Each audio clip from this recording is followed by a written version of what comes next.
I think the reason that there's such a high failure rate with entrepreneurs is they don't know what they're getting into. They just get excited about selling a product or service and think that's all they have to do. Then they get into it and realize they've got to become a business owner. And there's all these different stages that they have to go through in order to be a successful business. There's also different stages that the business owner has to go through in order to be successful. And those two have to work in harmony. A lot of them just start into the business, it starts to grow, and before they know it, they're in this big chaotic mess. They feel overwhelmed, in over the head, and they don't know how to get out of it. Most of them, the solution is, I'm going to work harder. I'm going to keep working and working and working harder. So they end up being like the mouse in the wheel. I'm going to keep doing the same thing I've been doing, and eventually, shazam, it's going to get better. Well, it doesn't get better. They find themselves being more and more busy, but not necessarily productive. So they really need to look at what are they doing. Does it really have an impact on them getting to where they want to go? Or is it just busyness and fighting the battle?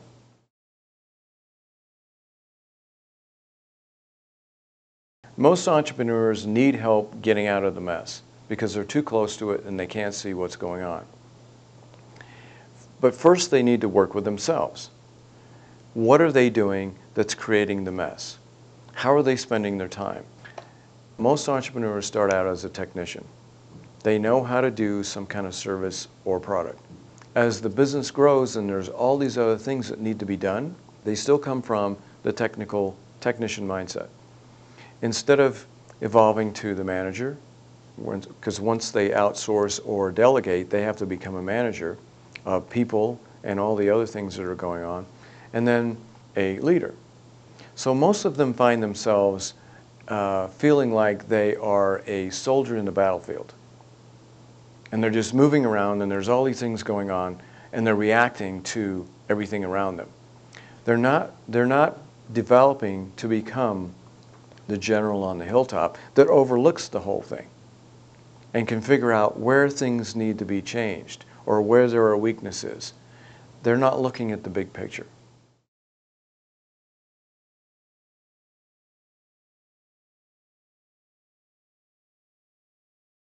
The first step in going from the technician to the leader is making sure that they're very clear on their vision.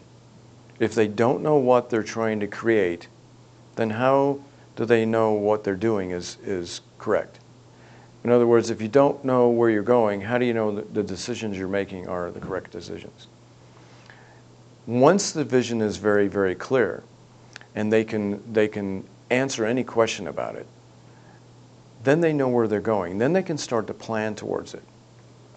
The vision also has to have a connection to their authentic self. In other words, it has to be something that they really enjoy.